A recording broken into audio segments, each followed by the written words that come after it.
What's the impact of social media on your mental health? Today, I want to share some thoughts on this question that's been affecting all of us more and more in our daily lives. Back in the day, if you needed to get in touch, you'd have to call people up one by one, but now, social media lets you dive into a practically endless stream of content, news, and updates, and you can reach out to, and be reached by, a crazy number of folks. And of course, all of this has an impact on our day-to-day. Just like any tool we humans use, it can be wielded for good, in positive ways that boost our well-being, health, and overall life, or it can be used in a manner that hits our well-being negatively. How many times have you found yourself endlessly scrolling through your Facebook or Instagram feed, binge-watching one YouTube video after another, or diving into chat groups on WhatsApp? How many times have you caught yourself in this situation and suddenly, as if in the blink of an eye, half an hour, or maybe even more time has slipped by? Using social media without any limits or control can definitely have a negative impact. And here, I'm not just talking about procrastination, but also how the content on these platforms can affect your health. When we think of social media, the whole issue of self-esteem often comes to mind. So, seeing the highlight reel of other people's lives, whether they're celebrities or just friends and coworkers, it's natural that people tend to post the best of what's happening in their lives on these platforms. But deep down, we all know that life isn't just about the highs. On the contrary, life has much more to do with consistency and a certain routine than necessarily having something new every day, a different party every day, or something really awesome happening in our lives every day. And when we come into contact with this parallel reality, it's almost like entering an upside-down world, but one that's entirely positive. But life isn't really like that. We end up comparing ourselves. It's natural for that to happen. Doubt and insecurity start to grip us even stronger, and they can indeed pave the way for anxiety. The excessive comparisons, the overwhelming jealousy, and all the exaggerated exposure that social media allows for keep fueling a growing need for self-affirmation. And when we think about generations, we realize that older people don't always have as much access to social media. And of course, they won't be as impacted. Now, when we think about the younger generation, where the vast majority has daily access, and many have had it since childhood, the impact has indeed been growing and increasingly alarming.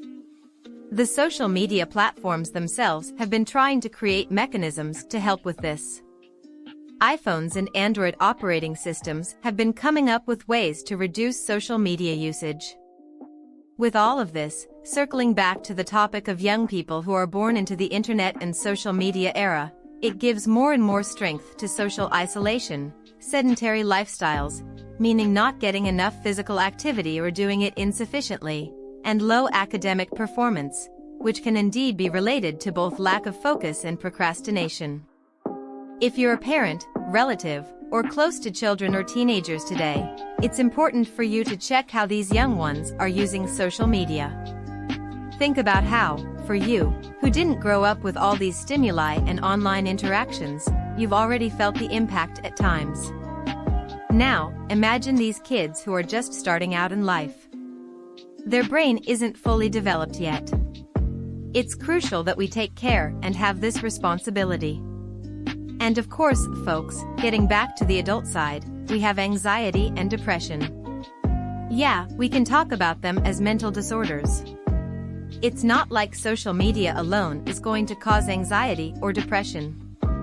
But a person who already has a predisposition for depression is at a much higher risk of developing some form of depressive or anxiety disorder, for sure. So, take a look at how you're using social media today.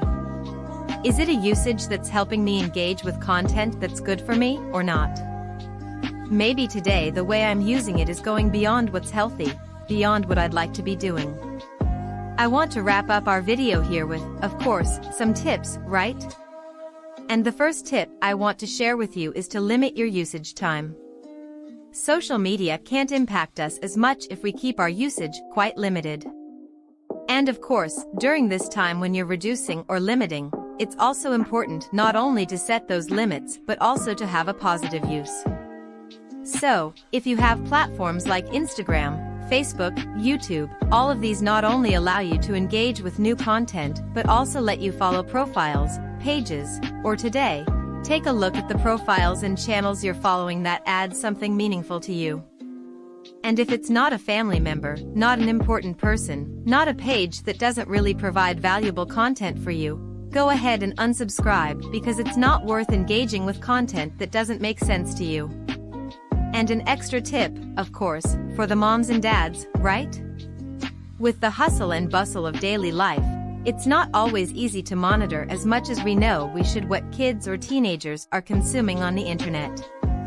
But practically all apps today, or even the Android and Apple iOS operating systems, allow for parental controls, and you can certainly set up these controls for your children and teenagers.